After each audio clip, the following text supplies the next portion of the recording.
Nakoy pangutana sa imo. Kanang lisod nga pangutana to la. Ay ko tagay pangutana nga sayon. Ikaw. Gusto ra ko lisod yun. Bukan ni kay bright biya ka. Muna ako yung ipakuan sa imo. Unsa pagi una be? Kani nga wa pagi kahumanan nga pangutana tol sa una pa ni. Unsa pagi una tol? Itlog o manok? Kana nga pangutana tol. Dugay nagigay ang pangutana nga hantod karon Pagkinanahuman. ay makatubag na nakatubag pero i-debate gihapon. Gikan pa ka Napoleon, World War 1, World War 2 hantod mag World War 3 na lang wa pa gihapon kuan. Kaya yani mo na sitwasyon tol. Nay uban nga mga scientists labi na si Stephen Hawking kadong physicist nga bright kay ito nga scientist pod.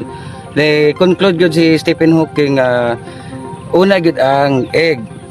Then pagka 2010 nag-study ang mga scientists, naingon sila nga na sila nakita sa ovary sa manok, ang ovary sa manok na nakita sila nga protein nga ubiquitin 17 nga mao siya ang responsible sa pagbuhat sa eggshell.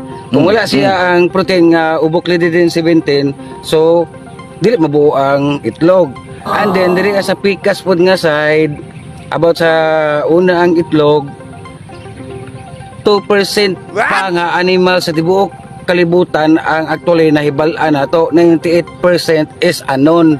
Mo na So una kay itlog yun. ay sa pagstorya ako sa Sige be. una ring itlog sa kani nga side pod una itlog kay 98% pa daw sa mga animals sa tibuok kalibutan sugad pa sa una prehistoric pa gyud wala pa na hibalan 2% lang atong nahibalan gid no sa mao ni sa side mo nang naingon sila nga naay mga animal sa una nga nakabuo aning itlog and then sa pila ka panahon nagdaan nga mga panahon nagmutate.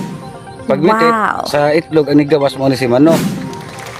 Then mao do ang uban po mga scientist una ang manok kay tungod sa protein. Mag World War 3 na lang hantod karon conflict pa ning duha. Naay uban nga scientist una si itlog, naay uban nga mga scientist una si manok. Oh mo ba? So nasabtan ni mo tol. Ay no, dali ka makasabot kay bayat pug ko. Kita kita.